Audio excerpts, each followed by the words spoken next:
Good morning, class 9th. Today we are going to discuss the work energy chapter and the question from the exercise. It is the part 3. Now the questions from page number 156. Question number 1, it is given that what is power. So first you write the definition of power. Power is that the rate of doing work or the speed of transfer of energy. If W is that the quantity of work and the T is the time, then the power, it is expressed by the formula, that is power equals to work upon time. That means the power is the rate of doing work. So P is equals to W upon T. So first you write the definition, then the formula, and also write there the SI unit of power, that is watt. Okay.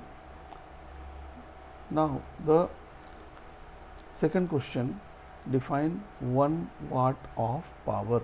1 watt of power. So first you explain it.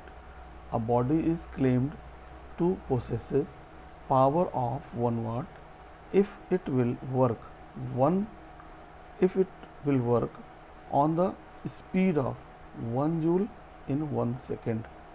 That means the 1 watt power, that means work done, it is equals to 1 joule, and the time taken, it is 1 second. That means 1 joule per second, it is called the 1 watt of power. Similarly, the third question, that is the numerical question.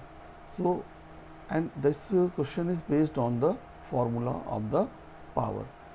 Question is given, a lamp consumes 1000 joule of electrical energy in 10 seconds. So what is its power? So first you write what are given in the question. So first thing, it is given the energy consumed by the lamp, it is 1000 joule.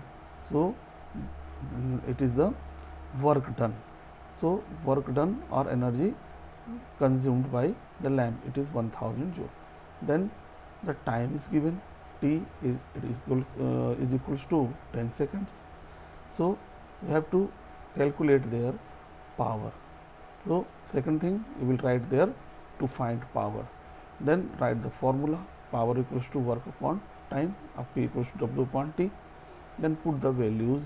So power, it is equals to 1000 upon 10.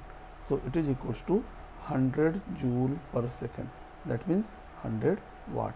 So that is the numerical question. So all the numerical questions, if you try to solve, so first you write there the given, then to find, then formula used, then calculation, then result. Okay. Now the last question of this page, it is define average power. Average power. So the average power of an agent could also be outlined because the total work done by it within the total time taken. That means the average power, that means average power is equals to total work done upon total time taken. So in this way we will write all these things in our classwork copy and try to solve other questions. Okay, thank you, have a nice day.